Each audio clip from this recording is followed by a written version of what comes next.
বিসমিল্লাহিররহমানিররহিম। শেরদি Abdullah school and college কর্তৃক আয়োজিত online ক্লাসে আমি নওরিন সুলতানা আখন্দ নবম শ্রেণীর সকল শিক্ষার্থীদের আজকের ক্লাসটিতে স্বাগত জানাচ্ছি। আশা করি প্রত্যেকে খুব ভালো আছো। আমি বেশ কয়েকদিন পরে তোমাদের জন্য আবারও ক্লাস নিয়ে হাজির হয়েছি। তোমরা প্রত্যেকে তোমাদের পাঠ্য বইটি এবং খাতা কলম নিয়ে তৈরি হয়ে যাও। শিক্ষার্থীবৃন্দ, আমরা আমাদের যে অনুশীলনীগুলো প্র্যাকটিস করছিলাম তারই আলোকে আমি ত্রিকোণমিতি অংশ হতে অনুশীলনী 9.1 উপরে আমি ক্লাস করব। খেয়াল করো শিক্ষার্থীবৃন্দ, আমি 9.1 উপরে ক্লাস করব। তাহলে 9.1 আজকে আমরা শুরু করছি 20 পর থেকে বা 20 থেকে। তো প্রত্যেকে আমরা তৈরি হয়ে যাই। প্রথমে আমি 20 নম্বর প্রবলেমটি তোমাদের জন্য উপস্থাপন করছি। তোমাদের নিশ্চয়ই ত্রিকোণমিতির যে ত্রিকোণমিতিক অনুপাতগুলো, ত্রিকোণমিতিক যে পারস্পরিক সম্পর্কগুলো, অভেদগুলো তা নিশ্চয়ই মনে আছে এবং মনে রাখতে হবে, এবং সেগুলো দিয়েই কিন্তু তোমাদেরকে এই অনুশীলনী বা ত্রিকোণমিতিক ফাংশনগুলো তোমাদেরকে কমপ্লিট করে নিতে হবে। যদি সেই রিলেশনগুলো তোমার মাথায় না থাকে, মনে না থাকে, তাহলে কিন্তু তুমি পারবে না। তাহলে আমি বলবো এগুলো তোমরা ভালো করে বাসায় অনুশীলন করবে। তো 20 নম্বর প্রবলেমটিতে কি আছে আমরা দেখে নিচ্ছি। 20 নম্বরে বলা হয়েছে কি যে প্রমাণ করতে হবে। কি প্রমাণ করতে হবে? Square root of sec a plus 1 divided by sec a minus 1 is equal to cot a plus cosec a। তাহলে চলো আমরা আমাদের প্রবলেমটি সলভ করতে চেষ্টা করি। লেফট সাইডে কি দেওয়া আছে শিক্ষার্থীবৃন্দ? Square root of sec a plus 1 divided by sec a minus 1। এটি থেকে আমরা কি প্রমাণ করব? cot a plus cosec a। তাহলে আমরা কিভাবে কি করতে পারি? খেয়াল করো, যেহেতু লেফট সাইডে সম্পূর্ণ ভগ্নাংশটি বর্গমূলে দেওয়া আছে, আমরা চেষ্টা করব কি বর্গমূলটি তুলে দেওয়ার জন্য। তাহলে তার জন্য আমরা যদি এখানে আমরা কোনো রকমে যে আমাদের যে ভেতরে যে ফাংশনগুলো আছে তার মধ্যে যদি আমরা বর্গাকৃতির কোনো পজিশনে নিয়ে আসতে পারি, তাহলে কিন্তু আমরা এই বর্গমূলটিকে তুলে দিতে পারছি। তো আমরা এই প্রবলেমটির জন্য বা এই ধরনের প্রবলেমগুলোর জন্য আমরা এই ভগ্নাংশের হরে চলে যাব। তাহলে হরে আমাদের যে মানটি থাকবে তারই আলোকে তার বিপরীতটি, মানে গাণিতিক প্রক্রিয়ার বিপরীতটি আমরা নিয়ে নিচ্ছি। একটু খেয়াল করে দেখো, এখানে আমাদের স্কয়ার রুট অফ কি ছিল? sec a plus 1 divided by sec a minus 1। তাহলে এই sec a plus minus 1 ছিল, তাহলে আমরা হরকে sec a plus 1 দ্বারা গুণ করে দিচ্ছি। তাহলে আমাদের তো আগের মানের সঙ্গে বা আগের লাইনের সঙ্গে তো নেক্সট লাইনের মিল রইল না। তাহলে মিল থাকার জন্য যেহেতু আমি হরের সঙ্গে গুণ করে দিলাম, সেম কাজটা লবের সঙ্গেও কিন্তু করতে হবে। sec a plus 1 is equal to next লাইনে যাচ্ছি। তাহলে আমরা লবে কি দেখতে পাচ্ছি? sec a plus 1 sec a plus 1, অর্থাৎ sec a plus 1 whole square divided by, খেয়াল করো তো, sec a কে a ধরো, 1 কে b ধরো, তাহলে a minus b into a plus b। কিসের সূত্র? a square minus b square সূত্র। মূলত আমরা এটিকেই করার জন্য কিন্তু এই কাজটি আমরা করে নিয়েছি। তাহলে খেয়াল করো, sec square a minus 1 square দিতে পারি বা নাও দিতে পারি। স্কয়ার রুট অফ আমরা দেখতে পাচ্ছি sec a plus 1 whole square divided by sec square a minus 1। এখান থেকে আমরা কি লিখে দিতে পারি? tan square a। কেন? আমরা একটি অভেদ কিন্তু জানি, সেটা কি? sec square a minus tan square a is equal to 1। তাহলে সেটি থেকে আমরা বলতে পারছি কি এই মানটিকে আমরা লিখতে পারছি কি tan স্কয়ার a। তাই তো স্টুডেন্টস? তাহলে আমরা নেক্সট লাইনে যাচ্ছি। ভগ্নাংশটিকে যদি এভাবে আমরা লিখি sec a plus 1 whole square, বর্গমূলটি তো লব এবং হর উভয়ের সঙ্গে আছে, এবার আমরা আলাদা করে দিতে পারছি। তাহলে বর্গমূল দিয়ে tan স্কয়ার a, এটুকু পর্যন্ত আমরা এখানে লিখে নিচ্ছি। নেক্সট লাইন খেয়াল করো তো, লবে a স্কয়ার আমাদের হরেও হচ্ছে, স্কয়ার রুট অফ n স্কয়ারে ক্যান্সেল হয়ে যাচ্ছে। তাহলে ক্যান্সেল হয়ে কি থাকবে, লবে থাকবে sec a plus 1 divided by হরে থাকবে কি 10a ইজ ইকুয়াল টু, এবার আমরা এদিকে কি করে নিব, আলাদা আলাদা করে এখানে আমরা ক্যালকুলেট করে নিব, তাই তো স্টুডেন্টস? তাহলে বলে পরে কি পাচ্ছি দেখো তো, sec a divided by 10a, এই প্লাসটা যদি দিয়ে দেই 1 ডিভাইড, আমরা আংশিক ভগ্নাংশে নিয়ে নিচ্ছি। এবার আমরা এই যে sec a, আমরা আমাদের এক সাইডে আবার তাকাচ্ছি, বলা হয়েছে কি cot a plus cosec a বের করে নিতে। তাহলে আমরা sec a, tan a এগুলোকে আমরা কি করব, আমরা যে সূত্রগুলো জানি সেই সূত্রের মানগুলোতে আমরা বসিয়ে নিব।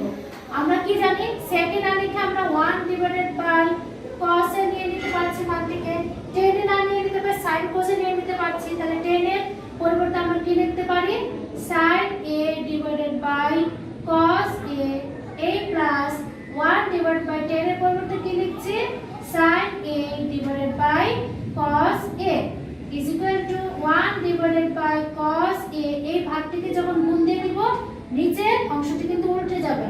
তাহলে cos a divided by কি থাকছে, sin a, a plus a plus, এটিকেও যদি আমরা 1 দ্বারা এটিকে গুণ করে দিই তাহলে উল্টে যাচ্ছে। তাহলে cos a divided by কি থাকবে স্টুডেন্টস, sin a।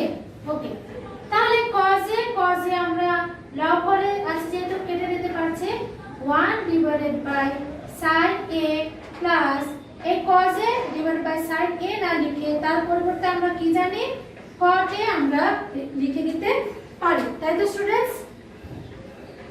পরের অংশটি আমি এখানে দেখাচ্ছি, তোমরা খেয়াল করো। তাহলে নেক্সট লাইনে এসে 1 ডিভাইডেড বাই sin a না লিখে তার পরিবর্তে আমি cosec a জানি, সেটি লিখে দিলাম প্লাস cot a। তাহলে আমাদের রাইট সাইডে কি ছিল, cot a plus cosec a। তাহলে ওদের মতো করে আমরা সাজিয়ে নিচ্ছি, আমরা তো তাই পেয়ে গিয়েছি। তাহলে cot a কে সামনে নিয়ে আসো plus cosec a is equal to কত, রাইট সাইড। তাহলে সুতরাং left side is equal to right side. যেহেতু আমাদেরকে প্রমাণ করতে বলা হয়েছে, আমরা প্রমাণিত অথবা প্রুফ লিখে দিতে পারি। তাহলে আমরা দেখলাম যে কেমন করে আমরা এটাকে প্রমাণ করতে পারছি। তাহলে চলো স্টুডেন্টস, এবার আমরা আমাদের নেক্সট প্রবলেমে চলে যাচ্ছি।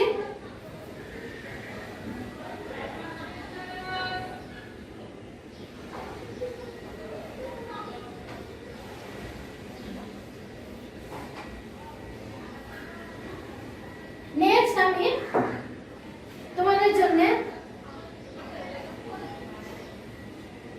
21 নম্বর প্রবলেমটি দেখাচ্ছি, তোমরা প্রত্যেকে একটু খেয়াল করো। 21 নম্বর প্রবলেমটি দেখাচ্ছি। 21 কি ছিল, যে cos a plus sin a is equal to square root of 2 cos a হলে প্রমাণ করো যে cos a minus sin a is equal to square root 2 sin a। তাহলে আমাদের কি দেওয়া আছে সেখান থেকে তাহলে আমরা কাজটি শুরু করি। যে দেওয়া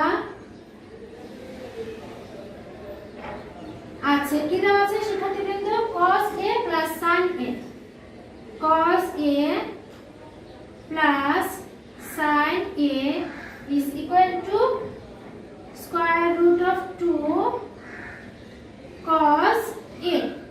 তাহলে আমরা এখান থেকে আমরা আমাদের সামনের দিকে এগিয়ে নিতে পারি, প্রবলেমটি কি হবে সেটি আমরা দেখি। খেয়াল করো স্টুডেন্টস, এখানে cos এর মান কিন্তু দুটি আছে আর sin এর মান একটি আছে। তাহলে sin টিকে যদি আমরা বাম পাশেই রাখি is equal to square root of cos a, তো রাইট সাইডে ছিল, আর এই cos টিকে যদি আমরা পক্ষান্তর করে দেই প্লাস এর ছিল, তাহলে মাইনাস এর হয়ে যাচ্ছে, মাইনাস এর cos a। Next line sin a is equal to, এখান থেকে যদি আমরা cos a কে কমন নেই তাহলে কি থাকবে, square root of 2 minus 1। ঠিক তো স্টুডেন্টস? আচ্ছা, এবার একটু খেয়াল করে দেখো যে আমরা কি করতে পারি। এবার আমাদের যে cos এর সঙ্গে যে root over of 2 minus 1 আছে সেটির সঙ্গে আমরা a square minus b square এর সূত্রটি আনার জন্য এই কাজটি করে নিচ্ছি। খেয়াল করে দেখো, sin a is equal to cos a root over of minus 1 into root over of minus 1 root 2 cos a root 2 minus 1 ছিল, এবার আমরা root 2 plus 1 দিয়ে গুণ করলাম। যেহেতু গুণ করে দিলাম তাহলে আমরা ডান পাশে গুণ করেছি, সেম কাজটি আমরা বাম পাশেও করে নিব যেন আমাদের মানের কোনো পরিবর্তন না হয়। এবার নেক্সট লাইনে যাচ্ছি, root 2 plus 1 into sin a is equal to cos a। খেয়াল করো স্টুডেন্টস, root 2 কে a ধরো, 1 কে b ধরো, তাহলে a minus b into a plus b কিসের সূত্র? a square minus b square এর সূত্র। তাহলে a square কত? root 2 whole square minus 1, এটুকু পর্যন্ত আমরা দিলাম, বা root 2 plus 1 sin a is equal to cos a, এটির মান কত? 2 minus 1, তাহলে বা root 2 plus 1 sin a is equal to cos a, যেহেতু 2 minus 1 কত হয়ে যাচ্ছে? 1 হয়ে যাচ্ছে।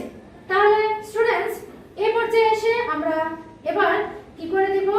cos টিকে রেখে দিচ্ছি, cos এর মানটিকে রেখে দিচ্ছি, তাহলে বা cos a is equal to root 2 plus 1 sin a থাকছে।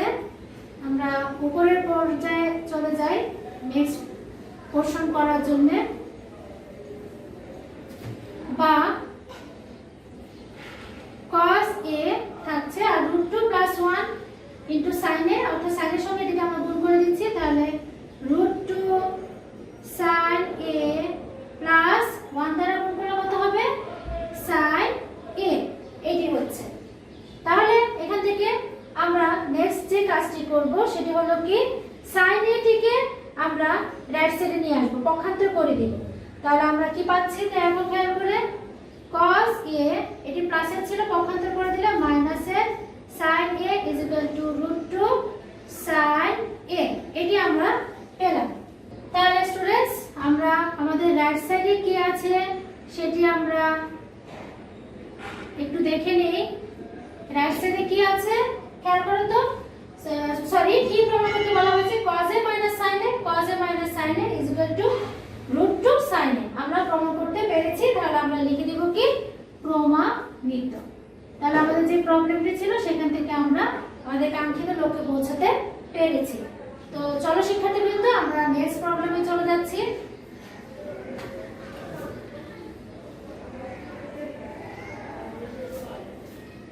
এবার আমি তোমাদের জন্য অনুশীলনীর 23 নম্বর প্রবলেমটি তোমাদের সামনে উপস্থাপন করব। তোমরা প্রত্যেকে খেয়াল করো। প্রশ্নটিতে বলা হয়েছে cosec a minus cot a is equal to 4 divided by 3 হলে cosec a plus cot a এর মান নির্ণয় করো। তাহলে আমরা শুরু করছি। দেওয়া আছে, কি দেওয়া আছে শিক্ষার্থীরা? cosec a minus cot a, cosec a minus cot a is equal to 4 divided by 3। আর এই মানটি থেকে আমাদেরকে দেখো খেয়াল করে, cosec a minus cot a এর একটি মান ছিল, তার আলোকে আমাদেরকে cosec a plus cot a এর একটি মান বের করে নিতে হবে। আমি আবারো বলছি, cosec a minus cot a এর মানটি ছিল, তাই সেখান থেকে আমাকে cosec a plus cot এর একটি মান বের করে নিতে হবে। তাহলে এই ধরনের অঙ্কগুলোর জন্য আমরা আমাদের কাজকে সুবিধা করার জন্য দেখো তো, cosec a minus cot a ছিল, যে মানটি আমরা বের করব cosec a plus cot a, সেটি দ্বারা আমরা উভয় পাশে গুণ করে দিব শিক্ষার্থীরা। তাহলে cosec a plus cot a দ্বারা আমরা লেফট সাইড এবং রাইট সাইডকে গুণ করে দিচ্ছি। এবার একটু লেফট সাইডের দিকে তাকাও, cosec a minus cot a into cosec a plus cot a।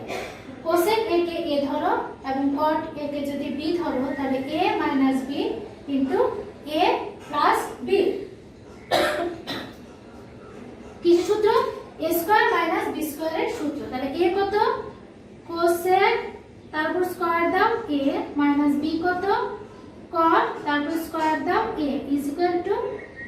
divided by 3 into cosec A plus cot A।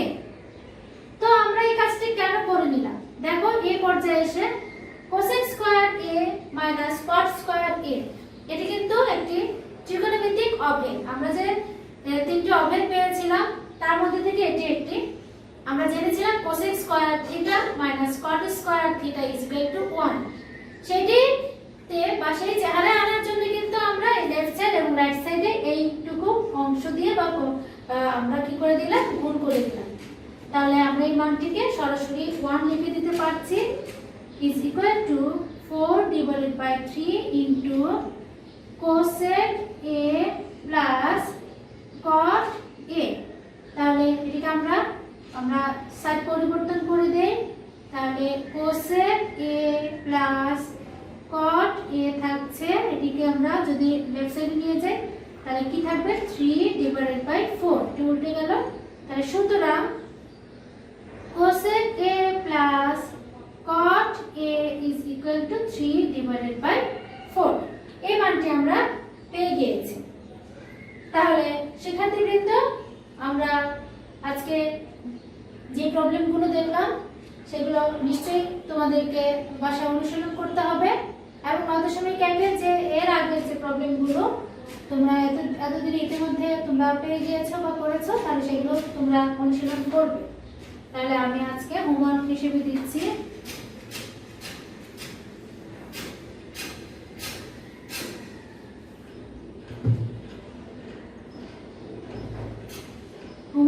তোমরা নাও